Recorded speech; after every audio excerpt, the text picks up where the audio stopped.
Hola, bienvenido a un nuevo episodio semanal del podcast Abogado de Inmobiliario. En este episodio están incluidos los 3 últimos que he publicado durante esta semana y la anterior. En el primer capítulo hablo sobre si hay una nueva burbuja inmobiliaria en España.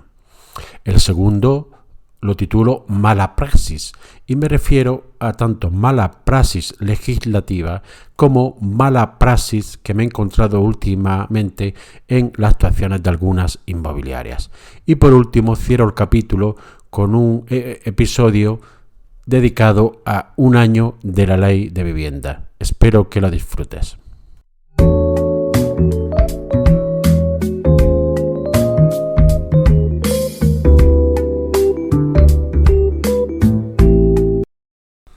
Hola, bienvenido a un nuevo episodio del podcast de Abogado Inmobiliario.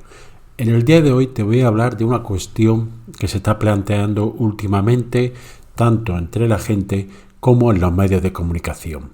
Es de si hay una burbuja inmobiliaria en España en este año 2024 o va a estallar esta burbuja. Quédate que esto te puede interesar. En momentos en España se encuentra en una situación inmobiliaria complicada.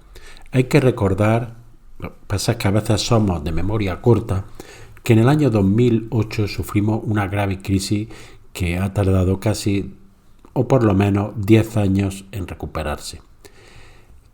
Pero ¿estamos en este momento ante una nueva burbuja inmobiliaria?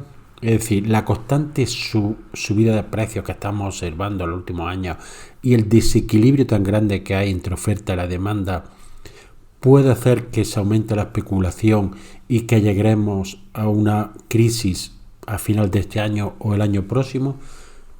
Para ello hay que partir en primer lugar de que entendemos que es una burbuja inmobiliaria. Pues bien, se conoce normalmente como burbuja inmobiliaria al aumento del precio de los bienes inmuebles sin causa justificada. Una de las causas normales es el desequilibrio que hay entre oferta y demanda de inmuebles. Es decir, hay mucha más demanda de propietarios que propiedades a la venta, por lo cual no se puede satisfacer esta demanda y hace que los precios aumenten. ¿Qué supone esto? Que el mercado se vuelve muy atractivo para inversores, tanto pequeños inversores como grandes inversores, entidades financieras, etcétera, que ya entran a comprar pisos y viviendas para inversión, haciendo que se cree una pelota que va incrementándose en la subida de precios, que causa más especulación y que puede dar lugar a que haya una burbuja y esta pelota estalle por algún lado. Pero ¿cuáles son las causas que nos podremos encontrar? Entre las causas principales que pueden causar un estallido, es decir, una ruptura del mercado inmobiliario, está la siguiente: que haya concesión de crédito a personas que no tienen suficiente solvencia económica, de manera que el crédito hace que sea barata, se extienda más y se genere una presión para crear. Hay que recordar que en aquellos años previos al 2008 se concedían créditos incluso del 100% o más incluso del valor de la vivienda para que las personas pudieran financiar incluso la compra de mobiliario, pagar impuestos, incluso hasta comprarse un vehículo, algo realmente increíble cuando está fuera del destino de un crédito hipotecario. Pero es que además se concedía a personas con ingresos en aquellos momentos que podían ser altos, pero con un trabajo inestable, estacional o vinculado a un ciclo económico. ¿Qué sucedió? Pues que no podían luego pagar esas viviendas. Pero es que además otra de las causas es el aumento de la demanda de viviendas de uso vacacional. Es decir, no solo se compraban viviendas como vivienda habitual para primera vivienda, que es el esfuerzo normal que una familia va a realizar y que siempre va a intentar pagar, sino que en esa abundancia que había en aquellos años se compró muchísima vivienda vacacional. La gente quería tener un piso en la montaña, un piso en la playa, y hubo Pero claro, no se compraban con los ahorros, sino se compraba pidiendo préstamos hipotecarios. Otra de las causas es el interés por comprar inmuebles y venderlos más caros ante la gran especulación que hay en el sector. En aquellos años, previo a la burbuja inmobiliaria de 2008, era muy habitual comprar sobre plano cuando salió la promoción y al poco venderlo, obteniendo unos beneficios en meses a veces de varios miles de euros, 10, 12, 15 mil euros tranquilamente, a lo mejor en 6 meses, 8 meses, sin ningún esfuerzo, es decir, sin realizar ninguna inversión grande, sino simplemente por haberte anticipado en esa compra sobre plano. Esto hacía que el siguiente que comprara intentaba hacer lo mismo, por lo cual se creaba una burbuja inmensa de especulación y los precios no hacían nada más que subir y todo iba aumentando, esa bola creciendo que al final pues, estalló como recordamos. ¿Qué sucedía cuando había tanta demanda y tanta especulación? Pues que se creaban muchos suelos urbanizables para que hubiera mayor oferta.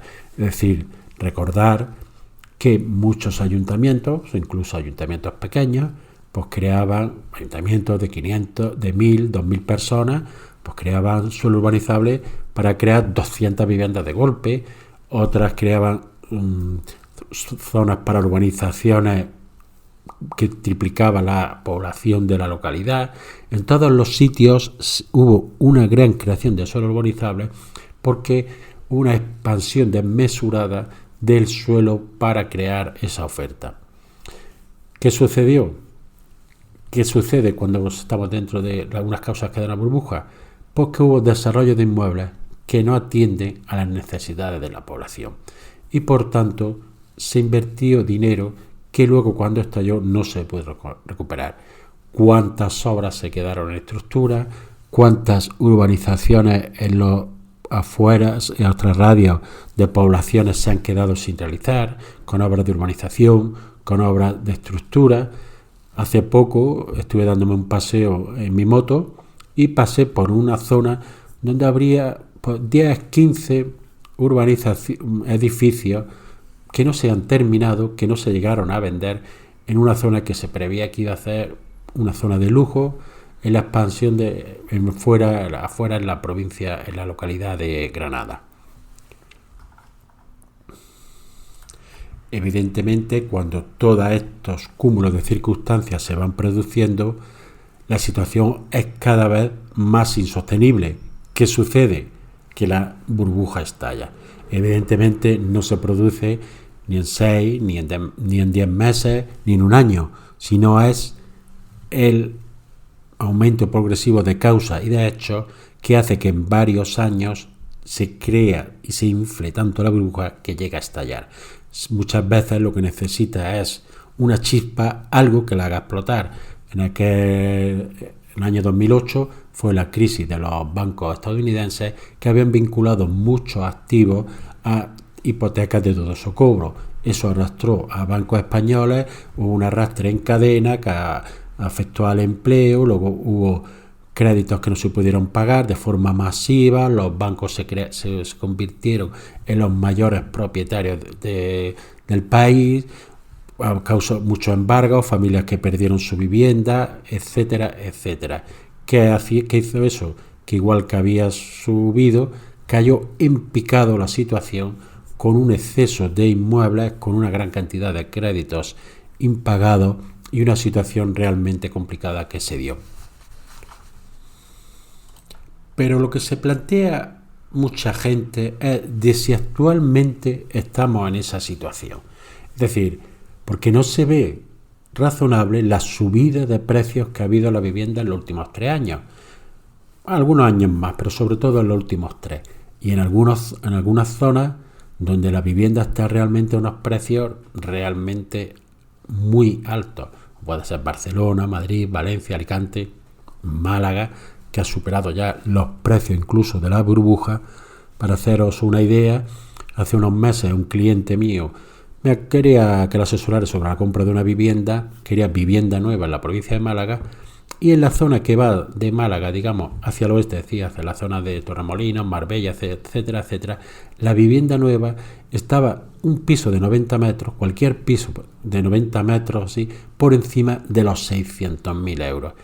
Tuvo que, digamos, ir hacia la zona este, pero piso retirado no es un piso de primera línea de playa, ni mucho menos, sino un piso retirado, una urbanización de 90 metros, un piso de 90 metros, con una plaza, garaje y trastero, pues estaban por encima de los 400.000 euros, más cochera aparte, total una inversión que superaba los 500.000 euros. Es decir, precios realmente que la mayoría de la población no puede acceder a ese precio de la vivienda. Por eso, es normal que esto siga así, que el precio siga subiendo cuando hemos visto en los últimos meses que la número de operaciones de compraventa de viviendas está disminuyendo. La verdad es que es una situación un poco extraña, pero todavía sigue habiendo más demanda que oferta de pisos disponibles, por lo cual los precios no van a bajar. Puede que bajen en alguna localidad, pero son donde realmente hay muy poca demanda, zonas interiores, pero las zonas que tienen demanda los precios no van a bajar. ¿Que van a subir menos? Evidentemente, porque cada vez hay menos gente dispuesta a pagar esos precios y con la capacidad económica suficiente para poder hacerlo. Pero es que además sucede otra cosa, es que muchos extranjeros están invirtiendo en España, porque ven que invertir en pisos en España para destinarlo al alquiler vacacional o al alquiler por habitaciones o al alquiler turístico, depende de la localidad donde nos encontramos, o incluso para tenerlo como residencia, pues es un gran atractivo. Madrid tiene una gran demanda de pisos de lujo, tanto de países como Estados Unidos, de Latinoamérica, de países de Europa. Hace poco un cliente mío estaba pensando, un cliente extranjero, pensando en comprar un piso en París o en Madrid. La diferencia de precios todavía sigue siendo muy alta. A igualdad de situación aproximadamente, igualdad de metros, un piso en París le salía por 1 millón de euros, cuando en Madrid lo compra por 650.000 euros aproximadamente. Es decir, hay una gran inversión por parte de extranjeros, por parte que está invirtiendo gente que no está solicitando préstamos, que es una de las grandes diferencias de lo que hubo en los años previos a la crisis de 2008. Es decir, ahora hay muy pocos préstamos que se piden con la finalidad especulativa para comprar vivienda. Es decir, la mayoría de las viviendas, últimamente de las operaciones, se están haciendo al contado, es decir, gente que tiene el suficiente capital como para adquirir. Eso da lugar a que se incrementen los precios, pero que no haya inestabilidad, que haya muy poca especulación y que no haya elementos para que se pueda hablar de que vaya a haber una burbuja inmobiliaria que va a estallar. Pero todo ello depende también de la situación económica, de la evolución de los tipos de interés, de la evolución del empleo, porque hay que recordar que aunque las hipotecas hayan subido, las de tipo variable, bastante en los últimos años, hay una buena actividad laboral que hace que la gente, a pesar de, evidentemente, con un gran esfuerzo y una gran pérdida de poder adquisitivo, algo de lo que se habla poco, pueda seguir manteniendo su vivienda. Es decir, no afecta tanto a viviendas de segunda residencia. Por todo ello, todas estas causas, entiendo que realmente no tenemos ahora mismo el riesgo de que se produzca una burbuja inmobiliaria y de que ésta vaya a estallar próximamente. Lo que sí habrá será seguramente un mantenimiento de los precios en la mayoría de las localidades. Se está tardando ya más en vender los pisos en algunas zonas, en otras no, en otras se vende muy rápido, pero también lo que no evoluciona favorablemente es el mercado de alquiler, donde hay una gran escasez de oferta para cubrir toda la demanda existente. Espero que el episodio haya sido de tu interés, que te suscribas, si no lo has hecho, que compartas en tus redes sociales este capítulo y que pases un buen día. Nos vemos en el siguiente capítulo.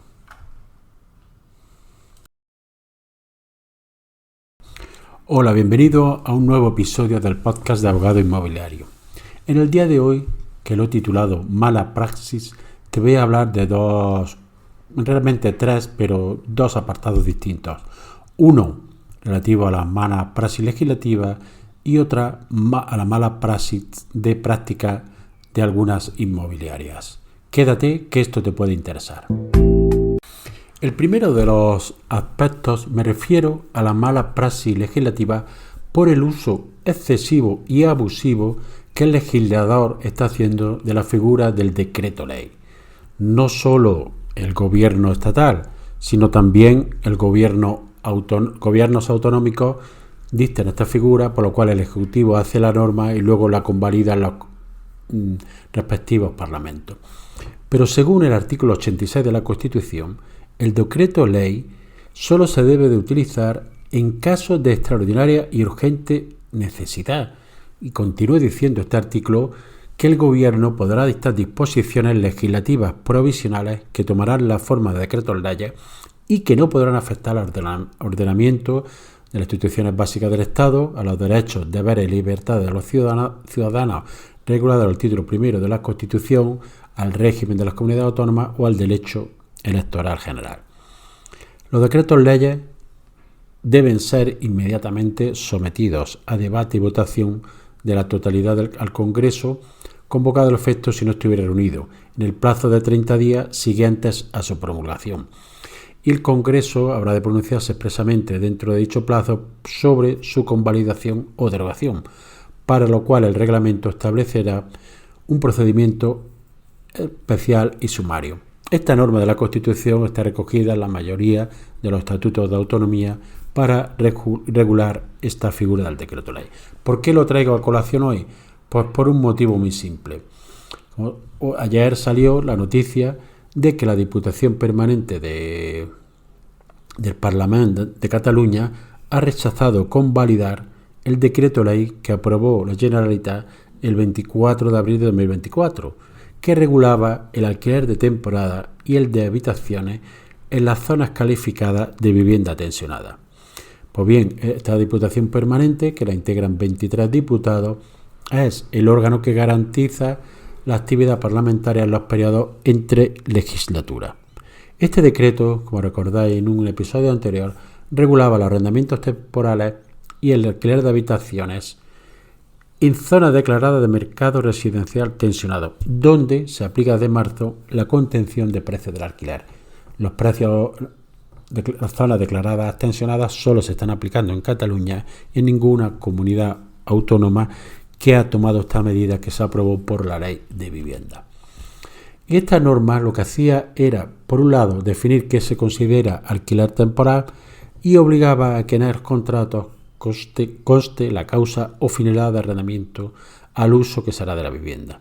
También estaba obligada a informar la propiedad en los anuncios, ofertas y contratos del precio de referencia del alquiler según los índices oficiales, la renta del último contrato vigente en los últimos 5 años y la condición de gran tenedor del propietario en su caso. Además, establecía un régimen sancionador para quien no cumpliera esta normativa.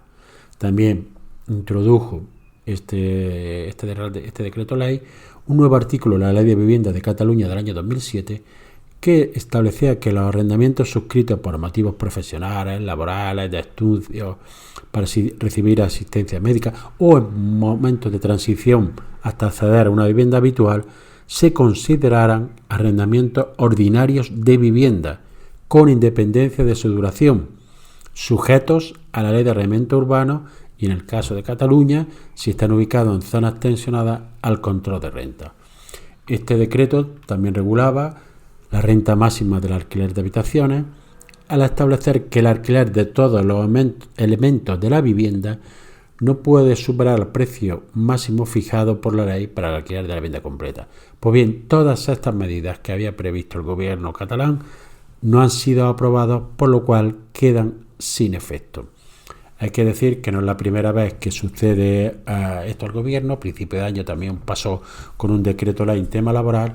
Y si recordáis también, en el año 2018 se aprobó por decreto ley una modificación de la Ley de Arrendamiento Urbano que luego no fue convalidada por el Parlamento y quedó sin efecto el 23 de enero de 2019. Ahí hubo casi un poco más de un mes en el que los contratos de arrendamiento que se firmaron en ese mes se sometían a esa norma. los que se firmaron con posterioridad hasta el 6 de marzo que entró en vigor otro nuevo decreto, se sometían a la norma anterior. Y luego hubo un decreto que entró en vigor el 6 de marzo que sí fue convalidado y que ya se sometían a las nuevas normas. Como comprenderéis, es un abuso lo que hacen los ejecutivos al utilizar esta figura, porque están ninguneando las facultades legislativas que tienen los parlamentos y se está deteriorando la división de poderes, que es uno de los pilares fundamentales del Estado de Derecho. El segundo de los apartados, que a su vez se divide en dos, lo denomino mala praxis inmobiliaria. Y es que recientemente me he encontrado dos supuestos en los que, en estos casos, clientes particulares se quejaban de la actuación que habían tenido las inmobiliarias. El primer caso de ellos se refiere al tema de comisiones. Es una práctica realmente que produce engaños, pero que luego es difícil recurrir porque, como veréis, habían firmado las dos partes, tanto comprador como vendedor, de forma distinta. El caso es el siguiente: una persona va a poner un piso a la venta en una agencia y le dicen que le cobran la comisión al vendedor, pero lo que hacen es subirle el precio de lo que estaba estipulado esta comisión. Hasta ahí todo normal, es una práctica habitual, cobrarle al vendedor, y se calcula más o menos esa subida de precio en la que se pone la vivienda. ¿Qué sucede? Que llega un interesado, compran y le dicen que la comisión la paga el comprador. Establece una comisión de venta, el comprador ve el precio, un poco más caro de lo que estaba en la zona, pisos similares, pero no mucho, y cree que puede ser una buena oportunidad. Y en este caso le cobran también una comisión, diciendo que la paga el comprador aproximadamente del 3% más IVA. A la propiedad le habían cobrado un poco más de casi un 4% más IVA.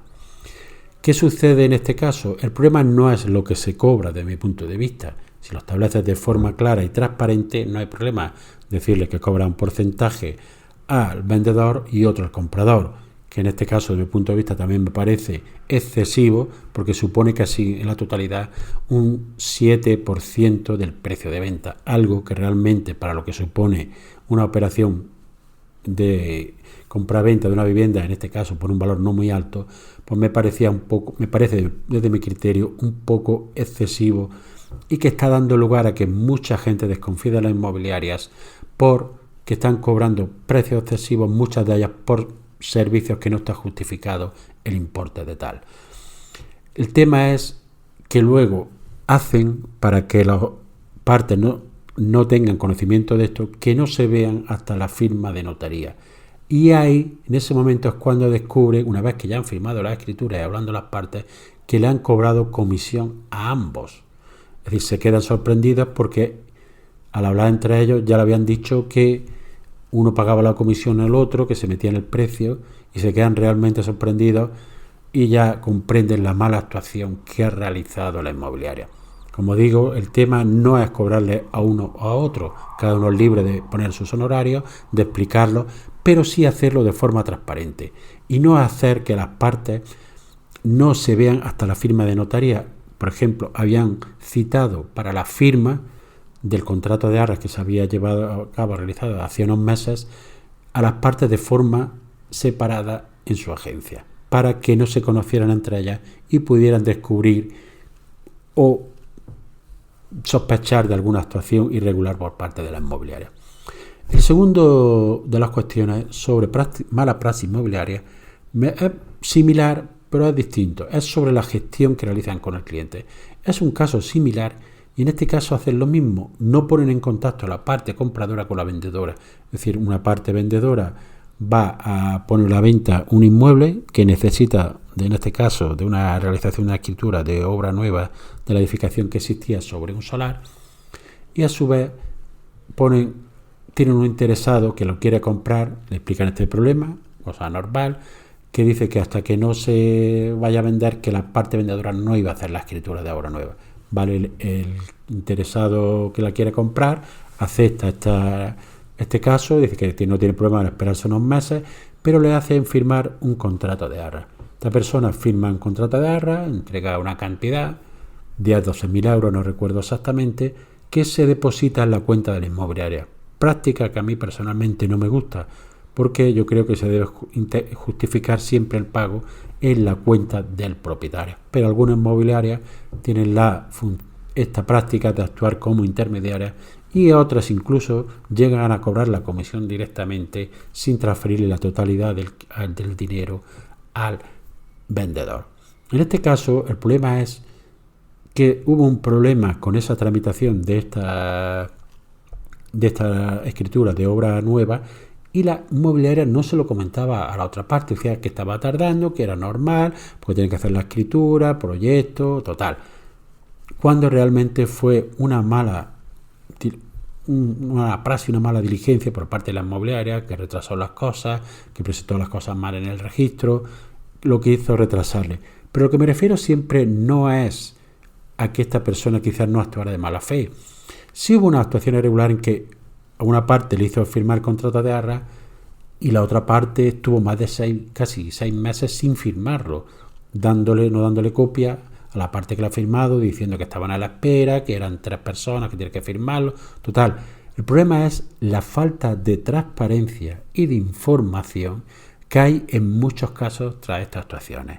Esa es algo que deben de corregir muchas inmobiliarias a la hora de actuar con los clientes. Es decir, ser transparentes, decir qué servicios presto, cómo está la situación de la vivienda, cuáles son mis honorarios, si se le cobra a las dos partes, si no se le cobra, y que el cliente tenga la facultad de decidir.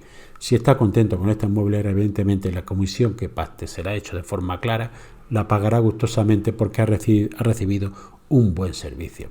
Espero que este episodio te haya sido de utilidad, que te suscribas al canal si no lo has hecho, que me des una buena valoración, que lo recomiendas y nos vemos en el próximo episodio. Que tengas un buen día. En estos días se cumple un año desde que se aprobó la Ley de Vivienda, se publicó y entró en vigor. ¿Cuáles han sido los efectos que ha tenido esta ley sobre el mercado de la vivienda y fundamentalmente sobre el mercado del alquiler? De esto es lo que trata el episodio de hoy y de las opiniones que se verten en distintos medios. Quédate, que te puede interesar. Cuando se publicó la Ley de Vivienda, ya realicé unos episodios comentándola y ya desde ese momento se preveía que iba a ser un fracaso, fundamentalmente porque se había hecho a espaldas del sector y solo desde un punto de vista ideológico y teniendo como consideración únicamente en algunos aspectos al arrendatario, en lo que respecta a los alquileres. Y podía ser también un tema que pudiera afectar a competencias autonómicas, como así ha decretado el Tribunal Constitucional. Por todo ello, se preveía que podía haber muchos problemas con esta ley y que su efecto iba a ser negativo. Vamos a ver qué nos dicen distintas publicaciones sobre esta ley. En el portal Idealista hacen un análisis, un artículo sobre los efectos de la ley. Evidentemente se manifiestan diciendo que esta ley debía de producir importantes cambios en el mercado residencial, sobre todo para los arrendamientos, pero que finalmente ha provocado la práctica desaparición de la oferta por una enorme desconfianza de miles de propietarios con la nueva regulación según expertos consultados.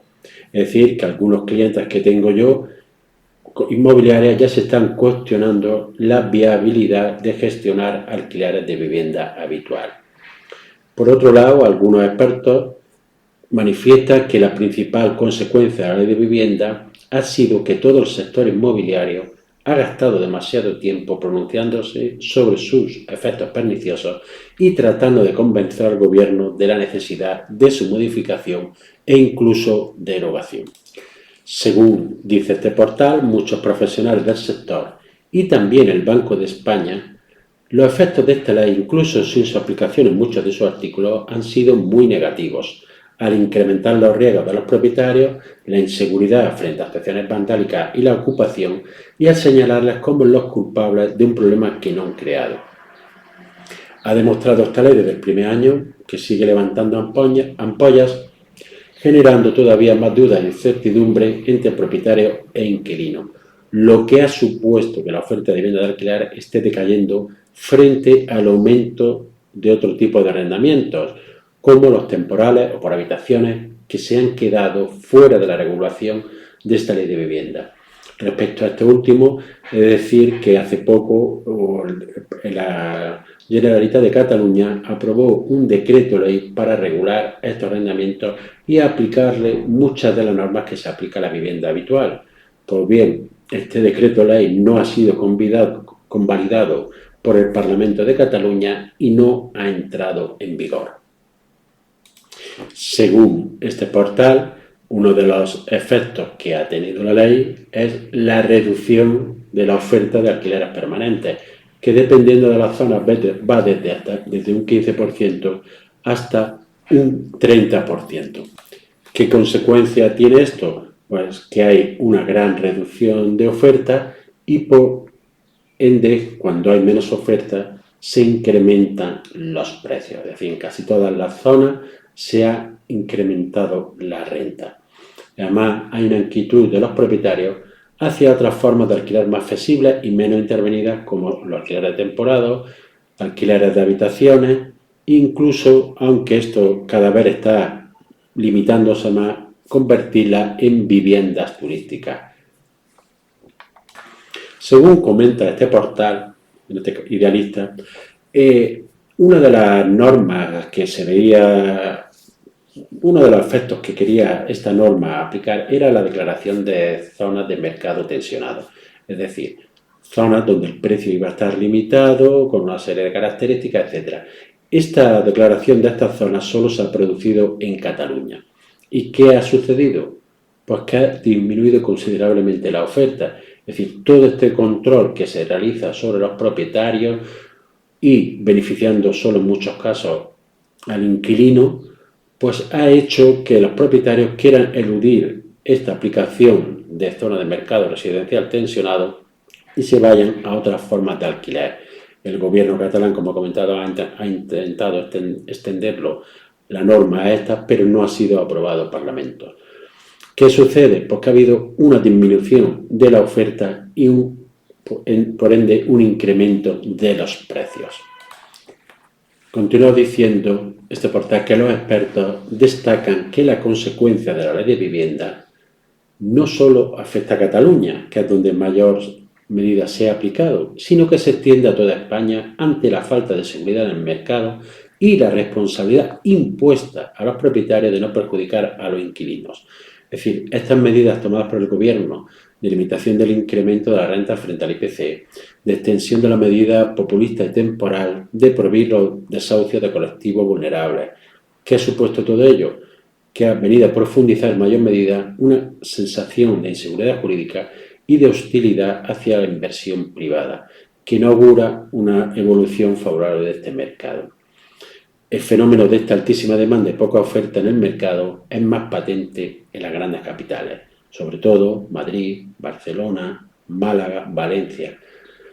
Pero además, esta norma supuso también un estancamiento y unas cargas procesales cuando una persona quería iniciar un procedimiento judicial, que estos efectos se han ido viendo a lo largo del año y que cada vez se están haciéndose patentes más a lo largo de este año 2024.